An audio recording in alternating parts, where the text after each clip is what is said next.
राहुरी विधानसभा पोटनिवडणुकीच्या मतमोजणीमध्ये भाजपाचे उमेदवार अक्षय कर्डिले यांचा विजय झाला। त्यांनी सुरुवातीपासूनच मोठी आघाडी घेतली होती। राष्ट्रवादी शरद पवार पक्षाच्या गोविंद मोकाटेंचा पराभव झाला असून दिवंगत आमदार शिवाजीराव कर्डिले यांच्या निधनामुळे ही पोटनिवडणूक झाली।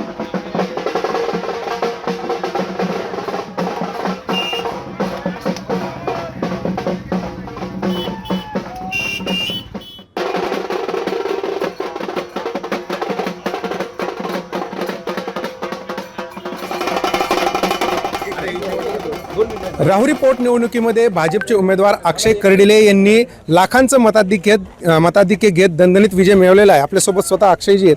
अक्षयजी, काय पहिली प्रतिक्रिया या विजयाने?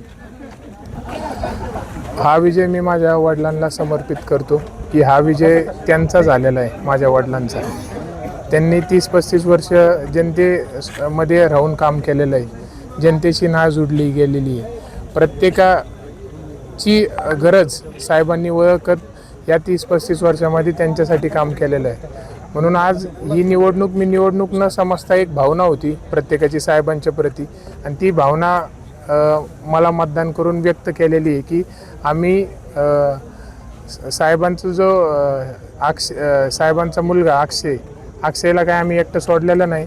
आम्ही अक्षयसोबत जसे कर्डिले साहेबांसोबत होतो खंबीरपणे, तसेच अक्षयसोबत बी एक कुटुंबातल्या सदस्यासारखेच खंबीरपणे उभा आहोत, हे मताच्या माध्यमातून जनतेने आज दाखवलं। बघितलं तर एक भावनिक किनार मोठी या निवडणुकीला होती। मुख्यमंत्र्यांची इच्छा होती की ही निवडणूक बिनविरोध व्हावी, तरी निवडणूक झाली आणि जनतेने तुमच्यावरती विश्वास दाखवला आहे।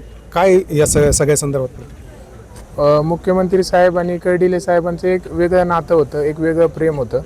त्यांची एकमेकांवरती एक वेगळी भावना होती। मग त्याच भावनेच्या आधारावर फडणवीस साहेबांना वाटलं की निवडणूक बिनविरोध व्हावी, कारण की साहेबांचं योगदान मोठं आपल्या मतदारसंघासाठी, जिल्ह्यासाठी फार मोठं आहे।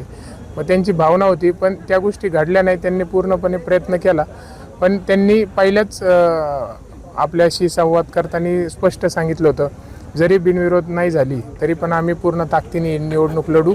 आणि आज त्यांनी मोठी ताकद आणि साथ आणि संधी मला